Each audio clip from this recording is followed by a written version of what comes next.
let's discover how we made this project possible at Aardman and Digixart Studios. Hi, I'm Yoan Fanise, the creative director of 1111 Memories Retold. I'm Bram Ttwheam and I'm the art director for 1111. So it's my job to design, tickle and tease the visuals until they convey the story and moods that we want.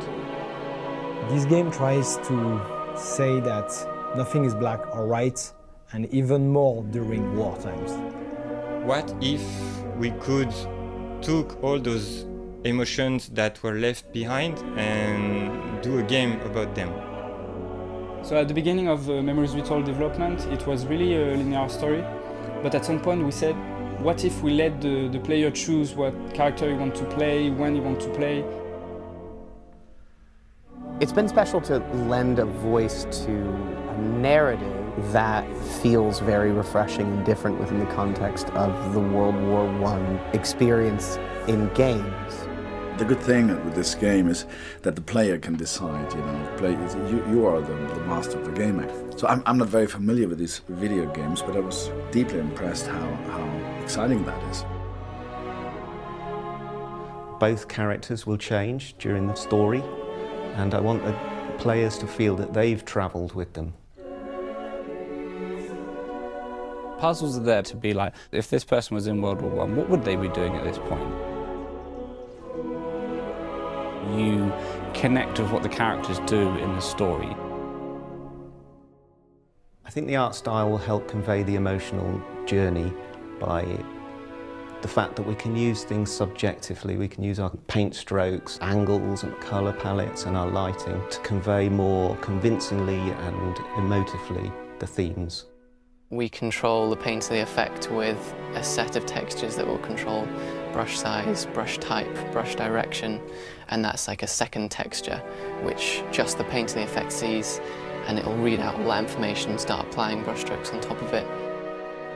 It is very tricky to get an engine to perform what we're trying to do because there's a lot of performance overheads, and there's also just the fact that what we're trying to do is pretty uniquely human. So when a human's doing a painting, they make thousands and thousands of decisions about what marks to make, what colours to use, and that's the challenge we took on. How do we actually teach a game engine to paint? If just one person in the world kind of played it and got to the end of it and felt deep emotion, felt a connection to that moment in history and walked away like being thankful and thoughtful and considerate and overwhelmed by actually quite what had happened in history, then we'd have done a great thing. Here is how we created the story and the music of the game. Right now, music for video games is really the most innovative music going on at the moment. Normally I start off with a Skype conversation with Olivier, and he's got some very definite ideas of how to approach it. Well, I think I've been very lucky to work on this game. I worked very closely with the writers. We've been discussing on a daily basis the characters. The music now is much more about telling the story. The subtlety we want to convey in the game go through the music first. The war has to be personified in a way, and the music plays that role. The orchestra is there to express a lot of colors. With Impressionism, I have a lot of, harmonics that are like all spread around. It's quite simple, you might say, but all of a sudden it takes like a lot of dimensions. For us, it was story first, and it was, as long as we make a strong character-driven story and use the war as a backdrop rather than make it about the war, that was our focus. The core aspects were in place, the two characters, the animals, but there was a lot of story and a lot of things that Digixart wanted to get into the game. It's difficult to find a way to express all ideas into a single experience. The coordination between the creative teams all around the world was a massive challenge, and the deadline of the game could not be changed. You'll notice that there are no villains in this game.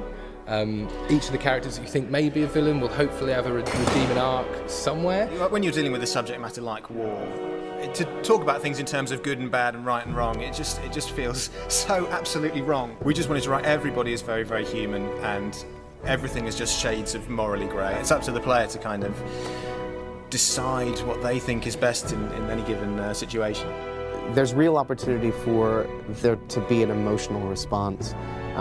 This inherently has that built into the fabric of the storytelling by the very nature of the fact that it takes place during such an intense time in our history, and they've chosen to zero in on one side and the other side, but humanizing those two sides so that we can relate to both of them and their own experiences without it being this or that, or this is the enemy, this is not the enemy.